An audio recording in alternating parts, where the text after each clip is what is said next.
Welcome to Paranormal Almanac.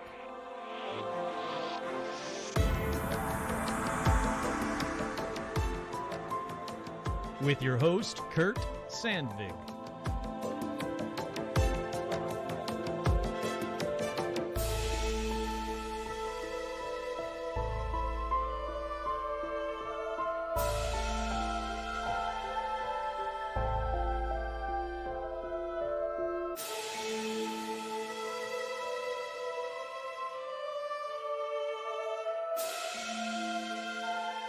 That's right, I'm your host, Kurt Sandvig, and on this week's edition of Paranormal Almanac, let's get spooky. Hold on one second before we go on to the next thing that you all know what the next thing is, but hold on one second. Here we go.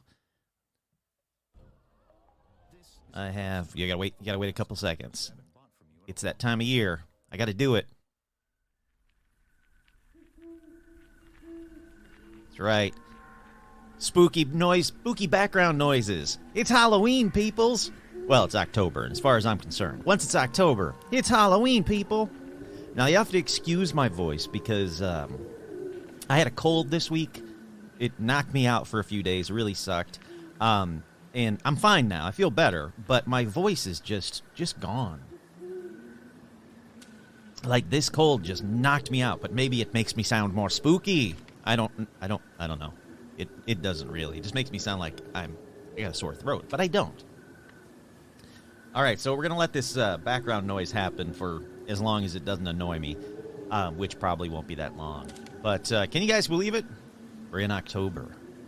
And because it's October, it's time for spooky shout-outs. That's right. Head on over to patreon.com/paranormalalmanac. I'm going to tell you more in just a little bit why you want to be a patron. And some of the cool stuff that's going to be happening for the month of October. But it's shout-outs time. Spooky shout-outs to Lori Bedard. Lori, hit me up. If you have already, I haven't seen it. I'm behind. I have a cold. I'll get caught up. I swear, people. But no, please, Lori, hit me up. I want to hear your idea for an episode, because I'll throw that in the list. Oh, got to turn off my phone. Forgot to silence my phone. Come on, amateur.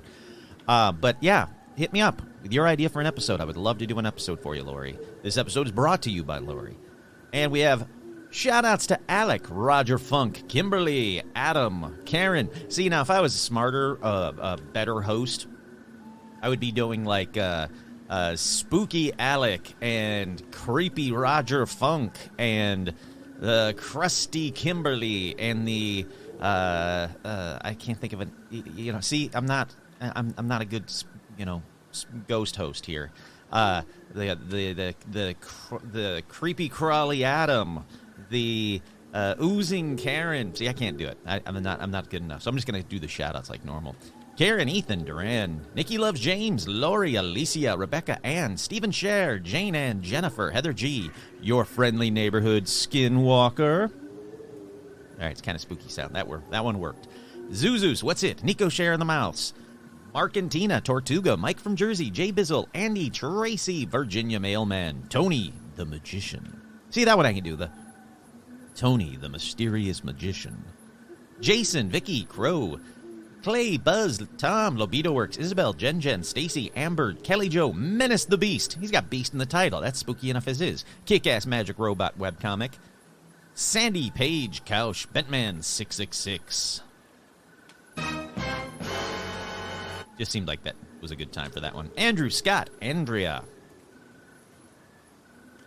Melanie, Vanessa, Marisol, Liam, Roger, Becca, Jake, Charlotte and the Beasties, Jen, Elizabeth, Sherry, Art Muffin, Tim, Kenneth, Ricky, Alexandra, George, Zozo the Demon, Hayden, Cindy, Ashley, Carrie, Robin, Will, Lauren, Russell, Isabel, Audra, Dorian, Cindy, Bob, Paula, Jerry, Jeff T, Joe, Lawrence, Lauren, the Lawrence Strawn, hey howdy hi, Veronica, Autumn, J Mark, Manning, Carolyn, Jade, Nanashi, Todd, Jamie, and Elijah Hendrickson, Dan, Laura Pitts, and Gamer Fan, with 2 special shout-outs, as always, to Joe Teague and to my boy Stitch.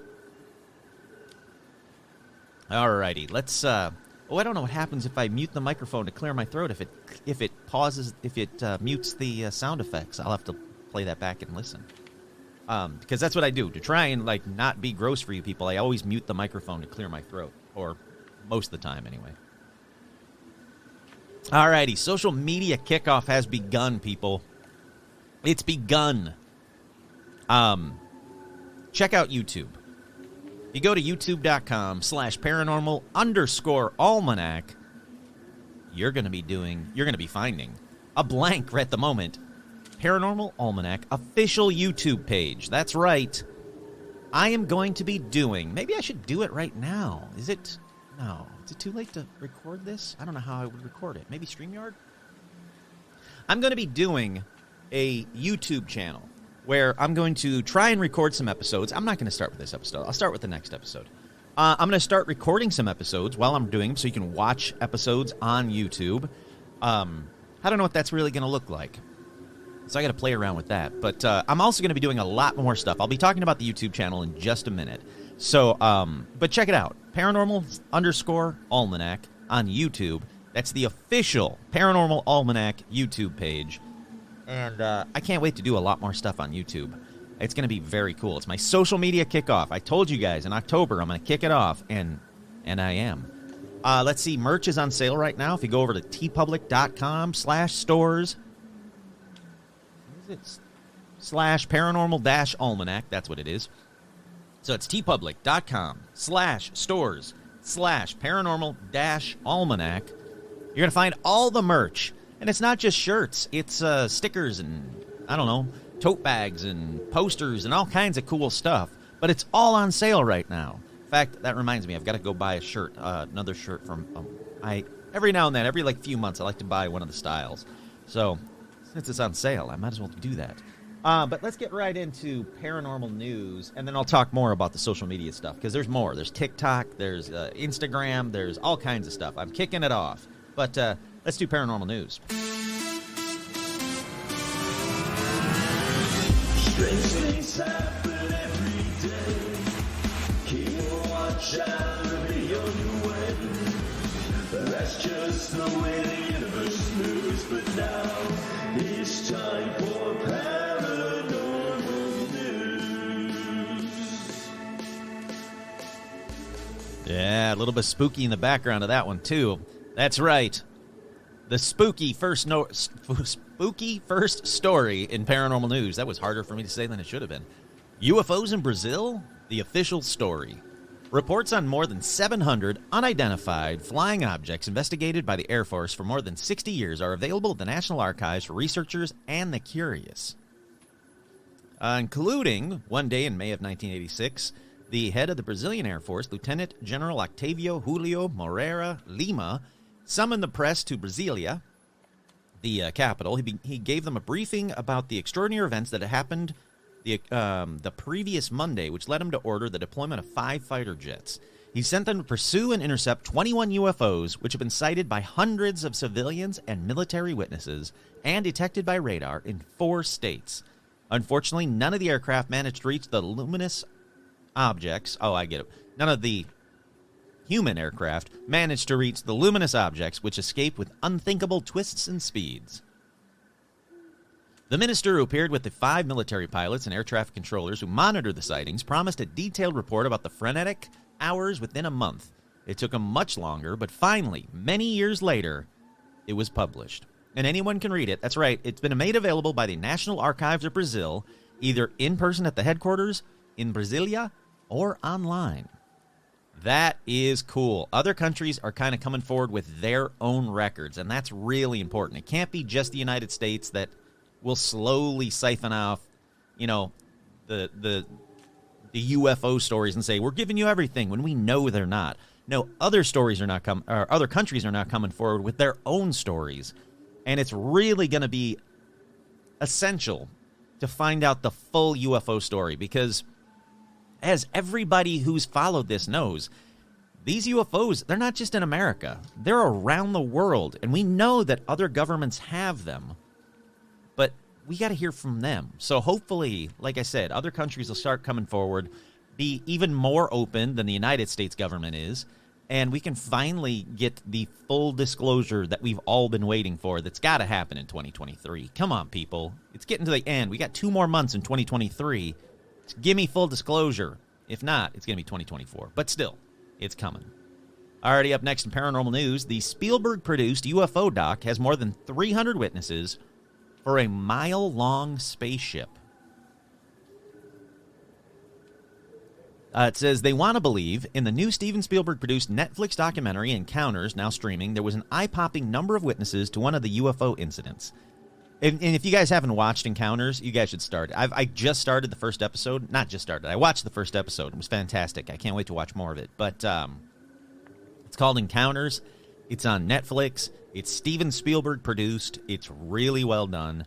I'm loving it so far. But anyhow, for 5 months after October 2007, more than 300 locals near Stephenville, Texas, reported seeing a large delta-shaped UFO.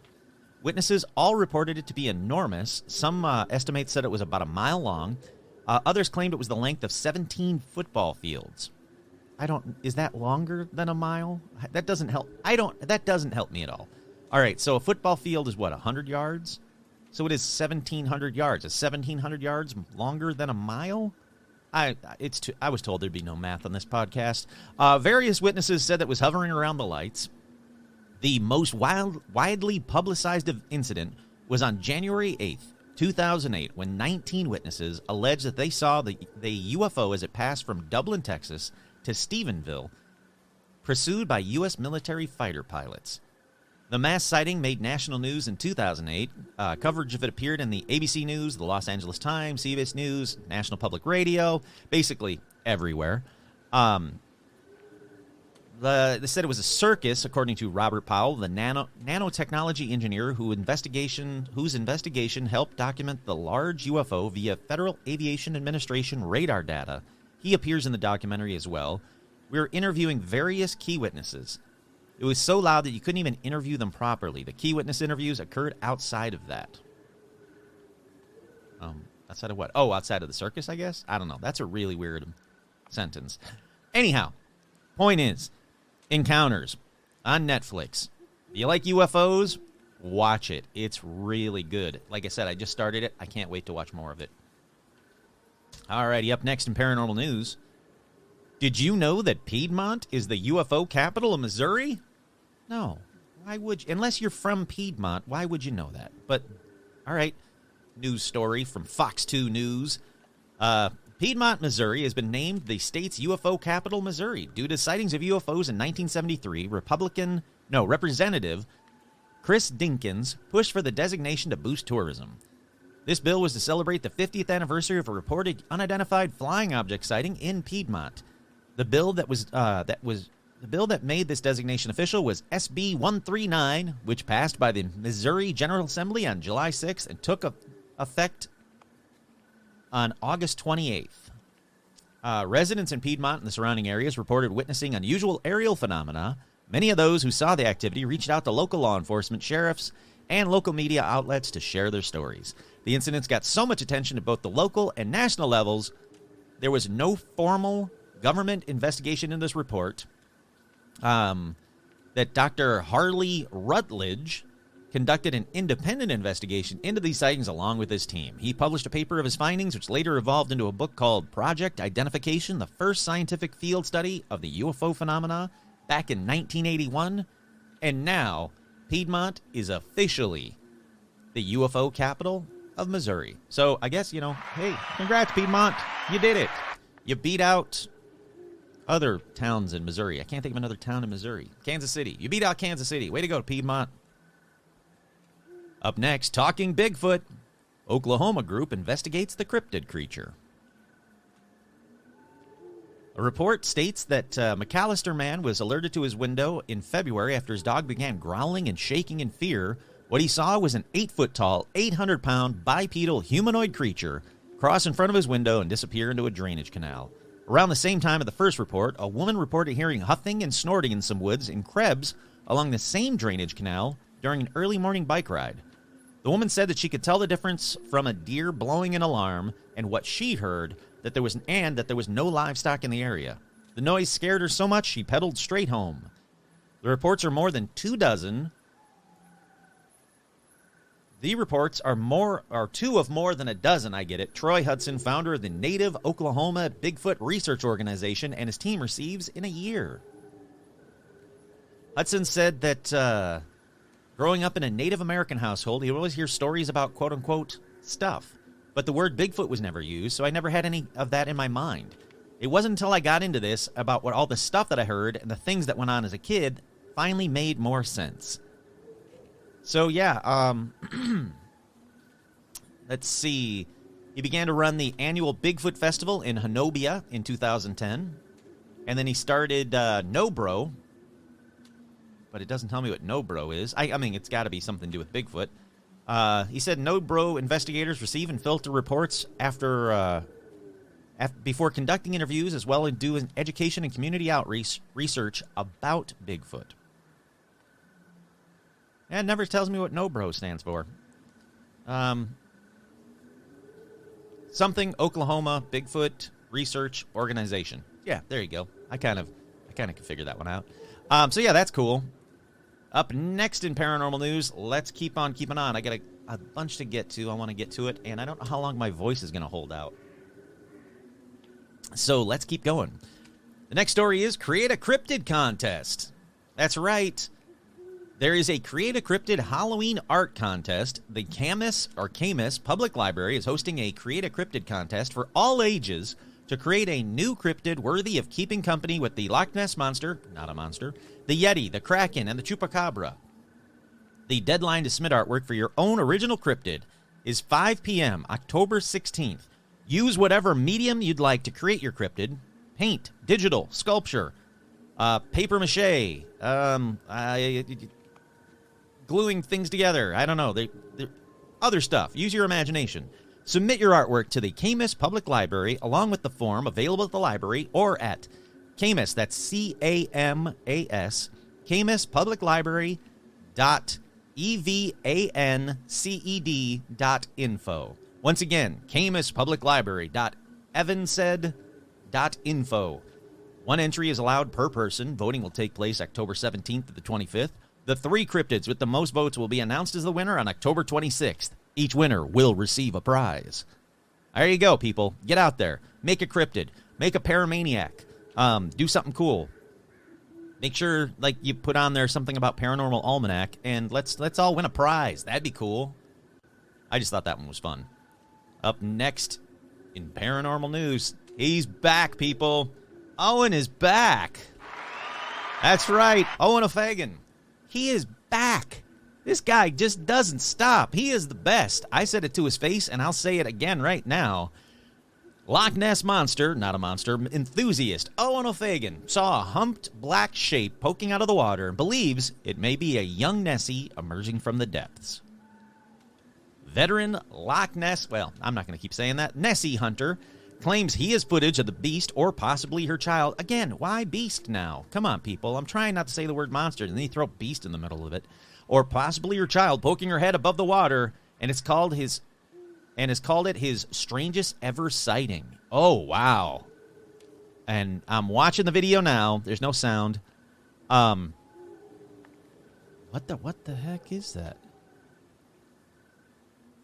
I mean, you don't need me to explain it. It's from Owen's favorite little spot on the loch.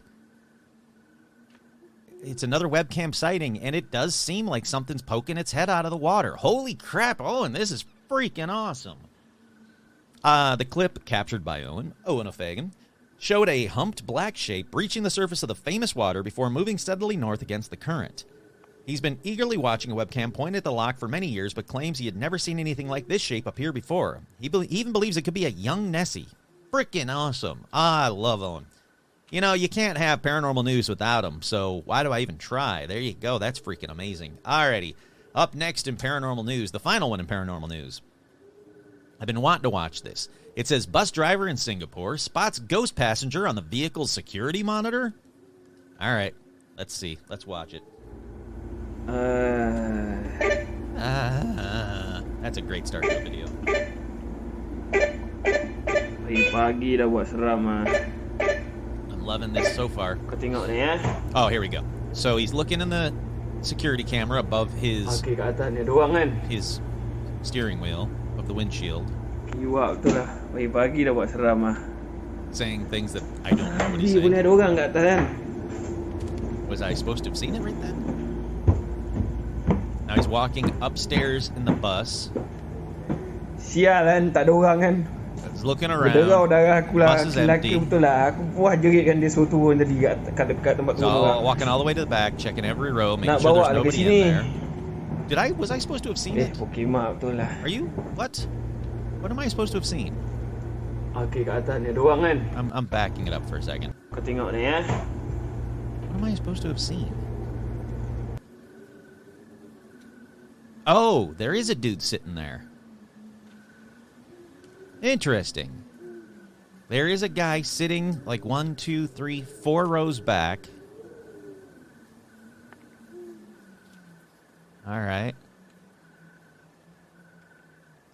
I don't know if I trust this one, to be honest with you.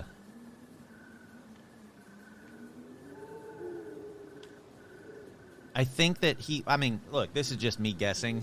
I don't know what to think. I'll put it up on the Facebook fan page. Let you guys take a look at it and see what you think. But I personally think that it's too well done. The guy was very clearly sitting there. It just seems to me like this is a great way to, get some YouTube hits, which I'm not going to do on my YouTube channel. Either I get the hits or I don't, I guess. I don't know. I haven't started it yet. I mean, I've started it, but I haven't put a video up yet. Let's see. Oh, speaking of YouTube, if you want even more of me from this week, I was a guest on Truth Be Told. If you go to YouTube and you type in Truth Be Told, it's a great, great channel. And I was a guest on it this week. It was a really fun chat. Check that out. It really was fun. I had such a good time. I can't thank them enough. But, yeah, check it out if you want even more of me. Alrighty, let's take a quick break. We'll be right back. Spooky noises. We are back. All right, on this edition, I had to do it. It's October 1st. We made it into October. And, well, October for me is just spooky season. And I couldn't kick off October Paranormal Almanac episodes with, like, UFOs. I mean, there's a shit ton of episodes I can do about UFOs. Don't get me wrong. I'm trying to, like, space them out because I don't want people to get sick of... Because I got fans that are just fans of ghost stories. Fans that are just fans of cursed objects, fans that are just fans of Mandela Effect, fans that are just fans of UFOs. And if I lean too heavily into one of those for more than a couple episodes, people start going, okay, enough with that. Can you get off it? Can you get off the ghosts and get back to the, UFOs or vice versa? But October, historically, if you're a paramaniac, I like to do the spooky stuff in October. So I figured, let's get spoopy with it. And let's do a Cursed Doll episode. And for you patrons, the bonus length version of this episode will not be just Cursed Dolls. It will be Cursed Dolls and Cursed Objects. So if you want to hear just about Cursed Dolls, well, just keep listening. You already pressed play. That's what I'm talking about right here. But if you want the bonus content, then you'll have to sign up for Patreon at patreon.com/paranormalalmanac. For as little as $1 a month, you can hear bonus length episodes and get even more content. Here we go. Here's some of the stuff I want to announce. I'm going to be doing the Black Dahlia Sites Tour. I'm going to film it. I'm going to go to all of the sites, including a site that is, in my opinion, the best, most likely site of where she was actually killed before her body was dumped, bifurcated body was dumped. I'm going to release it for the patrons first. Then, I'm going to put it on the brand new Paranormal Almanac YouTube page, and I'm really excited. This was an episode that I wanted to do pre-pandemic because of a book. Hold on, let me see if I can get the book. Is it behind me? Yeah. There is a book called Black Dahlia, Red Rose that my friend gave me, and it's a fantastic book. It's by Pew Eatwell. It can't be right. P-I-U is Pew? I don't know. Anyhow, the author is fantastic, and I was gonna have the author on Paranormal Almanac, and she said, "Yeah, I'll do it." And then the pandemic happened, and a million things happened, and I just never got back to her. So I want to have her on the show. Hopefully, she'll still agree to do it. It's been, a number of years since I've asked her. But anyhow, this book is the best full story of what happened to Elizabeth Short. It is, in my mind, the best, most likely scenario of where she was murdered, what happened, possibly who did it. It's fantastic, and I'm going to use this book and a bunch of stuff on about the Black Dahlia that's already been out there online as a basis for this video that I want to film, and I'm very excited to do it. Look, I've never done this before. Hopefully this video will be interesting, worth watching, look okay, look decent enough. But yeah, I'm going to be going to all of the Black Dahlia sites, places where she lived, places where she was seen at, places where she danced, where she got drinks, where she was probably murdered, and where her body ended up. The only site I'm not going to is she spent a little bit of time in San Diego. It's a negligible amount of her time, and frankly, I'm not driving all the way down to San Diego to a place that is no longer there. I checked it out. I was like, all right, maybe if the place is still there, I'll drive down there. It's a 3-hour drive, but if the place is still there, I'll go down there just to add that site. Nope, it's gone. It's like a Lowe's now or something, so a hardware store or something. But except for that site, I'm going to go through and try to hit up every site. It'll be released to the patrons first. Then it'll be put on the Paranormal Almanac YouTube page, and I'm very excited to film it, hopefully next weekend. I'm also going to be doing paranormal investigations at famous death sites in and around Hollywood. That's right. My goal is I want to show you how to do free paranormal investigations. And once you see one of these videos, you'll kind of get what I'm talking about. Then I'm going to be doing a full day paranormal hotspots in Los Angeles video for the patrons first, and then YouTube. I'm going to be getting up in the morning and just start hitting the places. One's closest to my house, all the way out to a couple hours away. And it's going to be a long day, but it's going to be interesting. I'm really excited about doing that one. I've already started the very extensive list of the places I want to go. Then I will also be doing portable paranormal investigations. I'm excited about that. And I also have a couple of sites like I really want to do. I told the patrons before, and they seem to be interested in it. Like going through all of the famous cemeteries in the area and all the famous graves that are there. That's something that, I love old Hollywood, so it's something I've wanted to do anyway. Anyhow, it's going to be a fun month is what I'm going to say. It's going to be a busy, fun month, and I can't wait for you all to see these videos on YouTube. So again, youtube.com, look up paranormal_almanac. Subscribe now, because the videos are going to be coming out shortly, hopefully this next weekend. Okay, with all those announcements out of the way, let's get to it. Let's get to the spooky. Let's talk haunted or cursed dolls. Is one better than the other? I mean, not really. They both are, they're just bad. In fact, dolls in general are just creepy bad. So I don't know if these are technically haunted dolls or technically cursed dolls, but I personally think they lean more towards the haunted side of things.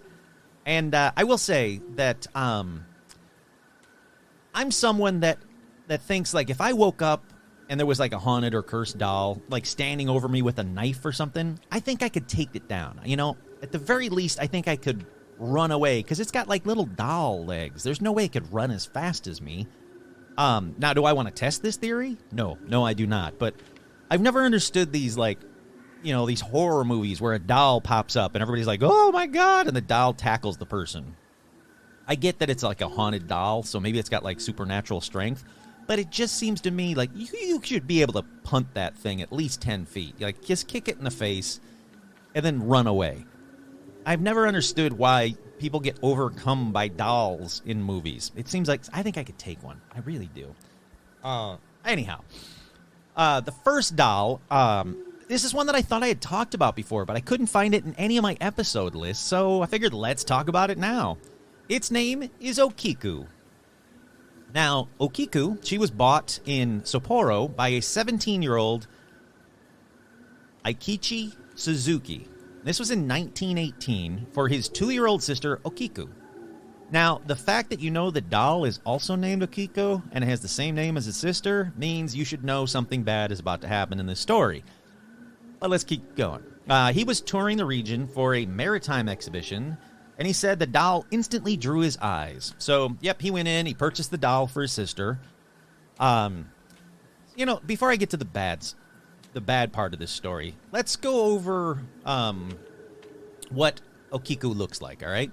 She is 40 centimeters tall, dressed in a traditional kimono. She has a porcelain face, raven black hair that is cut to shoulder length. So that's important. Her hair is shoulder length. Black hair, very straight, very combed, clean, whatever you want to call it. It's a traditional Okappa hairstyle. Okay. Let's keep going with the there's no way the sister's about to die part of the story. So he gets home, he gives the doll to his sister as a present. She loves it. He said that she took it everywhere and talked to it like an imaginary friend. She's the one who actually named it Okiku, which is weird, but okay. And she's having a great time with the doll until 1 year later in 1919, Okiku died. The sister Okiku, not the doll Okiku. So the sister Okiku dies from yellow fever. Now, the family wanted to bury the doll along with Okiku, but I don't really know why it didn't happen. It's not clear. A bunch of websites talk about it. It's some governmental thing if they stopped it. So instead of burying Okiku with Okiku, they put the doll in the family's altar. And that's when the haunted part of the doll started happening. One day, the family noticed that the doll's hair was getting longer. Remember? I said it was shoulder-length haircut? Yeah, well, now it was past her waist.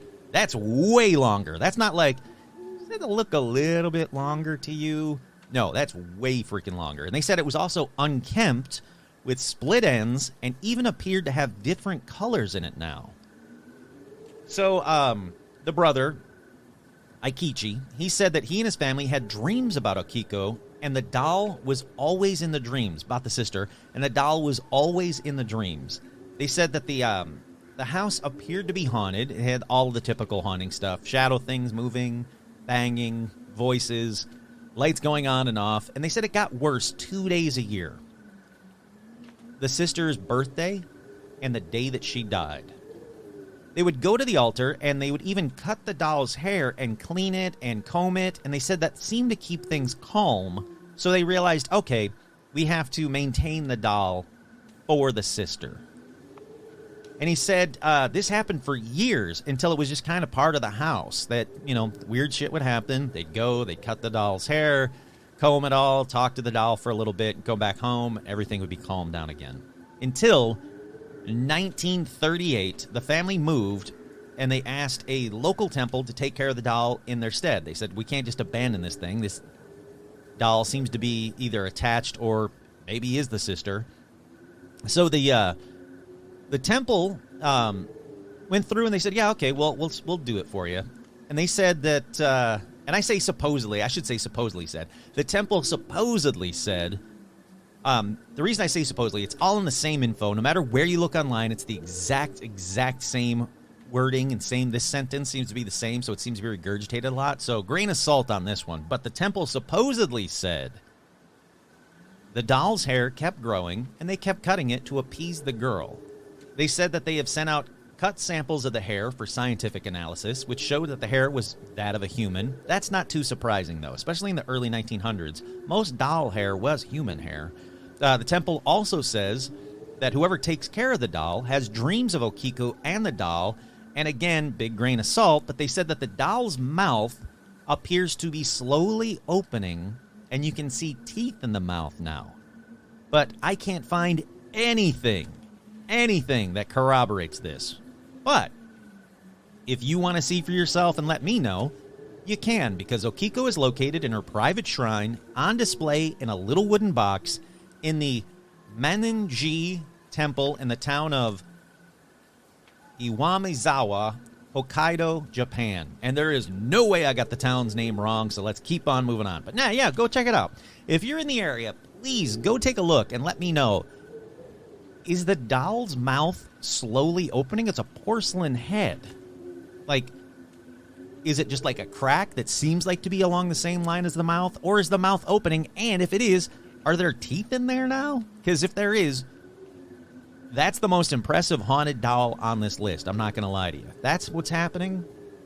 Just, check one for Okiku. Alrighty, let's keep moving on, though. This next one is Charlie the Haunted Doll. Now, let me just say, this one is a huge grain of salt story. The entire story I'm talking about. Not just the little mouth part that I was saying a minute ago. No, the entire story is a huge grain of salt story. There is nothing about Charlie the doll until an Atlas Obscura entry in 2013. And the person that created the post only posted about Charlie and where to see him in this shop that was open in the early 2000s. And then that same person only did one other post, and it was about that shop in the same area from the same time. So, I want to say this person just made up the Charlie story to get people into their weird taxidermy oddities shop, but I can't prove it, so let me just say that despite what a ton of sites say, there's a ton of sites that say, Charlie's been talked about since the 60s. No, he hasn't. Charlie's been talked about since 2013. His quote-unquote origin stories from the 60s, but it was told in 2013 and then regurgitated a bunch of times. But here's the story anyway. You guys can come up with whatever conclusion you want, but that was a huge red flag for me. But I still wanted to include Charlie the Haunted Doll. The origin story says that in 1968, the Charlie doll, spelled Charley, not like normal Charlie spelling, was discovered in the attic of an old Victorian home in upstate New York. He was found in the bottom of a tattered trunk full of newspapers, and the only other item with him was a yellowed piece of paper containing the Lord's Prayer. Now, normally I'd be like, that's just too convenient.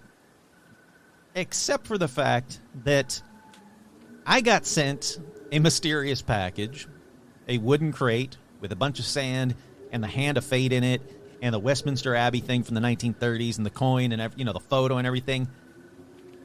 It doesn't appear to be fake. The hand is real. I've had people look at it. They say it's not a mass-produced item. So can I say that they didn't find Charlie in a tattered trunk full of newspapers, only with a yellowed piece of paper containing the Lord's Prayer? No. So I'll keep going. Hi, Ron. All right. Love you. Come here. Want to come up here? No? Okay. I love you. All right. Sorry. Had a rum break there. So the old newspaper that was used to pack the trunk had dates on it going back to the early 1930s, but the actual age of the doll could not be determined. Kurt here. Again, I can't find any photos of this, so the family take him out. They put him with the rest of the doll collection, and of course they name him Charlie. The story goes that at first the family, the husband, the wife, and their 5 daughters, said that everything was normal, and Charlie just sat there like, normal dolls should.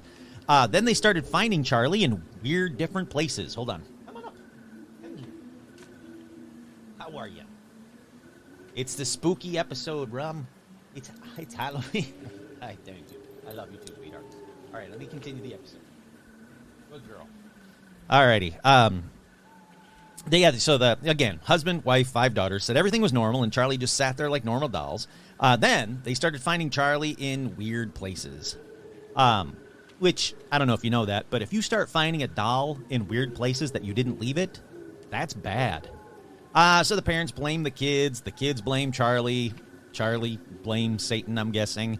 Then, the youngest 4-year-old daughter told her parents that Charlie had spoken to her when she got up to use the bathroom in the middle of the night. That's creepy. Also, Kurt here, do 4-year-olds get up to go to the bathroom in the middle of the night? I don't know. I don't have a kid. That seems young, though, isn't it? I don't know. Maybe that's normal. So the parents kicked that creepy kid out of the house and made her take Charlie with her. No. They just laughed it off as a child's imagination. What the actual fuck? No. If you take anything away from this episode, take this away. If your kid says something creepy like that, you believe them, then you burn whatever doll says she did that. That's what you take away from this episode. If your kid comes up to you and says, oh, last night when I went to go to the bathroom in the middle of the night, Charlie started talking to me. That doll right there, yeah, he started talking to me. Remember that doll that you found up in the attic? That thing started talking. Burn that doll. Alrighty, so Charlie keeps moving around, but the parents never see him or hear him. But the kids, all the kids, are all rightfully freaked out and scared of Charlie. So all 5 of them refuse to get up during the night to use the bathroom. Don't blame them at all. None of them would go within 5 feet of the bench that Charlie sat on. Yep, don't blame them at all. Then the youngest one does more creepy stuff when she wakes up covered in scratches and says it wasn't the cat, but Charlie that did it. So the parents say, you know what, screw this, finally come to reason, and lock Charlie back up in the trunk where they found him. All right. I guess that's okay. But now you've got a possibly evil doll that's scratching and talking to your kids locked up in your attic. Get him the hell out of the house. Send him to the local paranormal almanac host. You know, mail it to him. Let it be his problem. Please don't do that. Anyhow, time goes on, the kids grow up, the parents put the house up for sale, so they put the trunk and its contents, including Charlie, in a garage sale. Kurt here. Dick move. Don't pass on haunted dolls like that. I go to garage sales. I don't want to accidentally end up with some creepy haunted thing that you locked away for years, pissing it off. No. But they did. And a woman bought Charlie to add to her antique doll collection. But apparently, the parents are like, all right, we got to warn this woman. So they tell her, like, hey, here's this crazy fun story about Charlie. I'm guessing it was as she was driving away and, like, very quickly. And, like, oh, and the doll's evil. Don't let it kill your kids. Okay, goodbye. Thank you. But anyhow, so Charlie changed hands a few more times, legend says. Charlie's last known place was the shop that the person that posted this story ran. It was called the Local Artisan, but it's now closed. So the point is that Charlie could be anywhere. Look in your back seat. If you're driving right now, look in your back seat. And if you're not driving right now, just look behind you. If you see Charlie, that's your problem. Yeah. There's a lot of lessons to be learned in this one, okay? You can't do that with dolls. You just can't.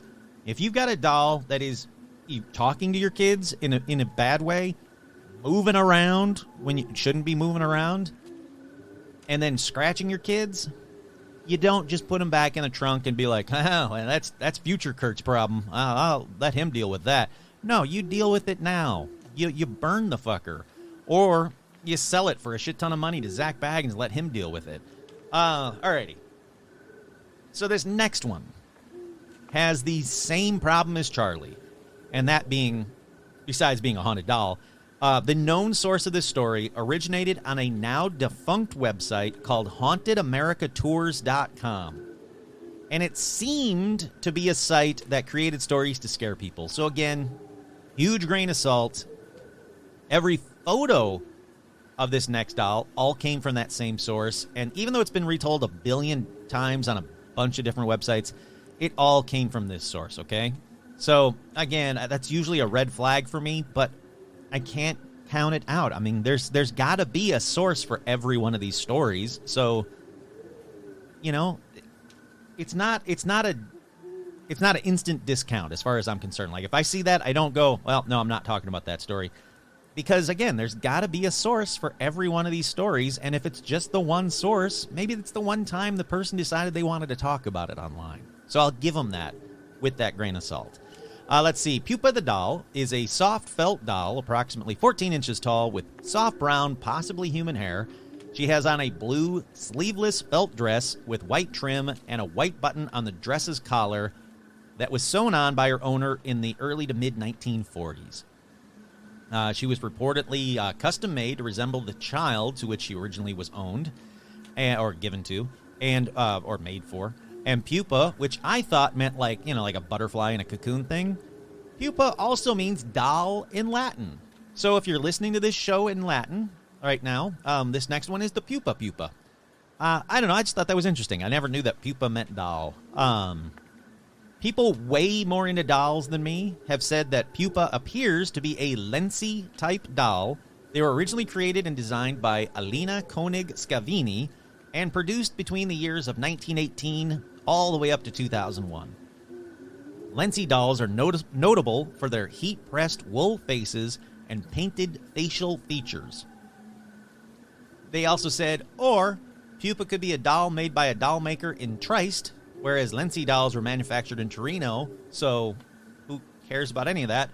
Because here's the important part.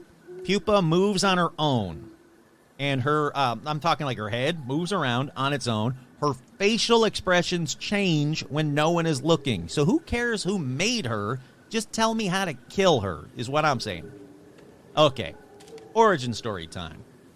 Story goes that the girl that owned pupa got her in the late 1920s and had her until her owner's death in 2005. She told someone, possibly her grandchildren, it's not very clear, that when she was a child, pupa was her friend and was actually alive. She said pupa had thoughts and feelings of its own. She called her best friend and most beloved confidant, and that pupa actually spoke to her. So this woman actually found some guy willing to marry her and live with her and this alive doll, and then they had kids, and those kids had kids? Seriously? If you're dating a woman and she says, oh, you want to meet my best friend? And then she pulls out this doll from the 1920s that moves on its own. I don't care how hot this woman is. Leave her immediately. Or don't, but then you got to deal with pupa. That's all I'm saying. So, anyhow, the owner dies in 2005, and the family put pupa in a display case to keep her around for future generations. And yeah, pupa didn't like being locked up. They say that pupa changes her positions a lot, including crossing her legs or placing her hand against the glass of the case. That's creepy. The family also heard pupa tapping on the glass. And an investigator named Terry Lynn Vignier, says that she caught pupa moving in the case on camera. She says that pupa's head seems to move at times as well as change directions, with their arms and legs doing the same. The investigator admits that the changes happen very, very slowly, but while playing the tape back at high speed to check to see if pupa moves, it is very noticeable as well. The effects can be measured, and according to the investigator's report, the subject's facial expressions also have been observed to change, with her painted eyes seeming to open wider or even following you around the room. Nope.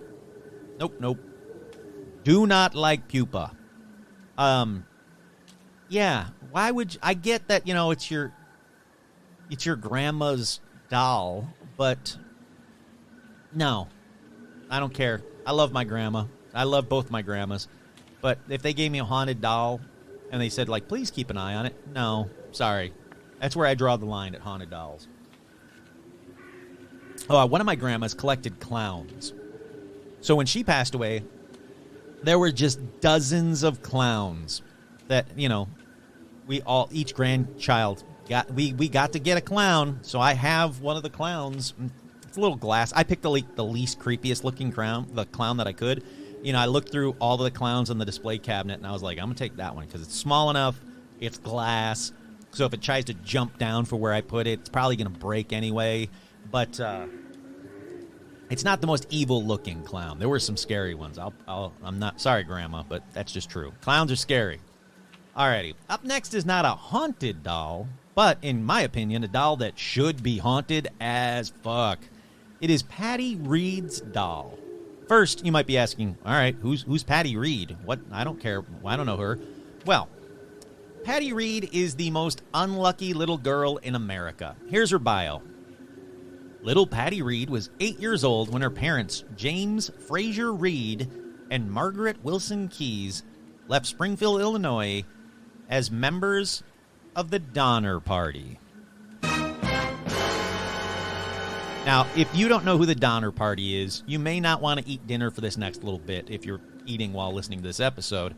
The Donner Party, sometimes called the Donner Reed Party, were a group of American pioneers who migrated to California in a wagon train from the Midwest in 1846. They were delayed by, quote, multitude of mishaps. They spent the winter of 86 and 87 snowbound in the Sierra Nevada mountain range. Her father was banished from the train on October 5th, 1846, and her mother left her behind at the Donner Lake with her brother Tommy in February 21st of 1847, when she, Virginia, and Jimmy departed with the First Relief. After their food was gone, they ate rawhide, leather scraps, bones, mice, whatever they could find. But by the time the Second Relief happened, led by her father, they started eating the dead. Yep, that's right. They resorted to cannibalism to survive, eating the bodies of those that have succumbed to starvation, sickness, or extreme cold. Or, even worse in my opinion, 2 Native American guides were deliberately killed so they could eat them. Jesus, man. She was one of the 48 survivors of the Donner Party, and she preserved a lot of the family documents and the artifacts which she donated to Sutter's Fort in 1946, but with her the entire time was a doll that surprisingly wasn't eaten and somehow did not become sentient and tell Patty to eat more people. No, the only doll I think on this list that should be tapping on display cases and stuff isn't. She's not leaping out, eating late-night security guards, or, not yet anyway. But, no. Patty Reed's doll was with her the entire time. They were eating the dead or killing Native Americans to eat them as well. Being cannibals is what I'm saying. And, yeah. I guess Patty's doll gets an honorable mention, and thankfully, Toy Story has no plans to include her in any of the sequels. So if you want to see her doll, she's on display from time to time only at the Sutter Fort Museum in Sacramento, California. And again, how is this doll not haunted? Seriously, that's the one that should be. But up next is a haunted doll named Mandy the Haunted Doll. Look, she's got haunted doll right in her name, so you know she's got to be haunted. Mandy was created between 1900 and 1920 and given to the museum she's currently at, the Quesnel and District Museum in Canada, by an anonymous donor. That's right. The donor left her at the doorstep with a note that basically told the museum she had a quote-unquote chilling experience with the doll and wished to get rid of it without destroying it because of the doll's historic value. One night, the anonymous owner said that they were awoken by extremely loud cries that sounded like the cries of a baby, and that these cries were echoing and radiating from the basement. So, they go down there, and yep, it seems to be coming from where Mandy was left. But Mandy was gone, and the basement window was open. So they close the window, I assume, scour the basement for Mandy, close the window, run back upstairs. That's got to be the quickest anybody has ever run up basement stairs. And everybody knows you run up basement stairs. But the next morning, they check the basement again. Why? I don't know. I would have locked it up forever. But, yep, Mandy was lying at the foot of the stairs. Yeah, I agree. It's time to dump Mandy off on someone else. And so this person does that. So Mandy gets donated, and almost immediately, the staff started reporting that their lunches were going missing, only to be showing up later neatly tucked in random drawers. Hours later, they'd find them just in random drawers. Then, books and stationery started going missing on a routine basis, and eventually, they started putting it together. It was whatever room that Mandy was left in that these things would go missing. So they move her to a more private display. They said, one away from other dolls of her kind, because it's rumored she would topple them over in the middle of the night, where she would be the only doll left standing, and all the other dolls that she was displayed with were knocked over. So word gets out about Mandy the Haunted Doll on display in the museum. She was even featured in a 1999 issue of Supernatural Stories around British Columbia. So more and more people start to go see Mandy, and they said as they were trying to get photos of Mandy, they would have some issues with their camera because the batteries would either die instantly or the flash on their camera would inexplicably turn on and off while trying to take photos.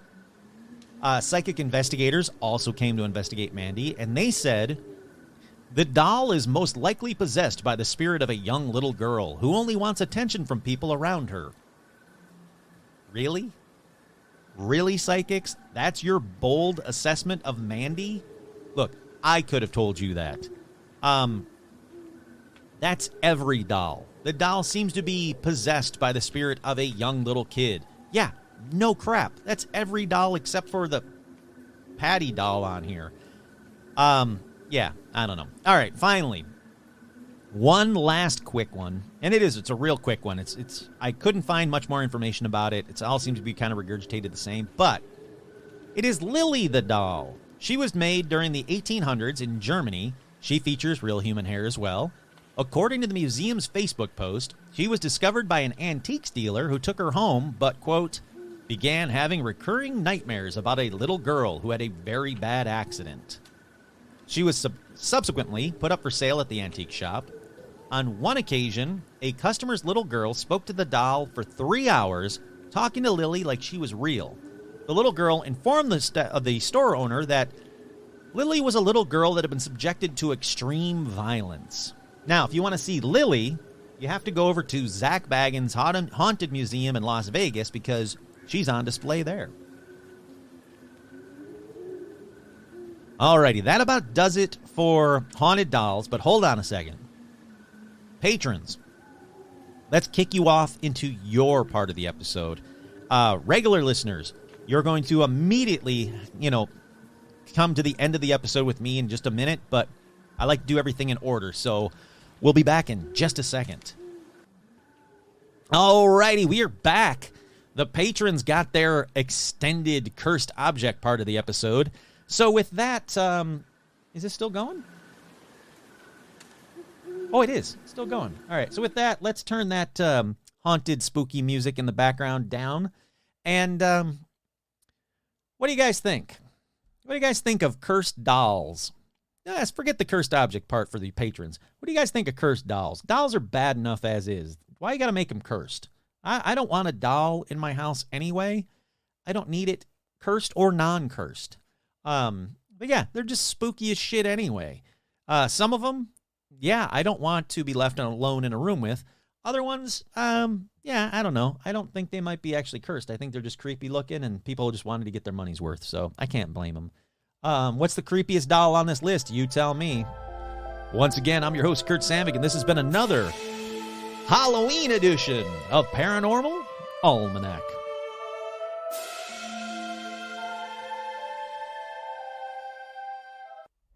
See if and the law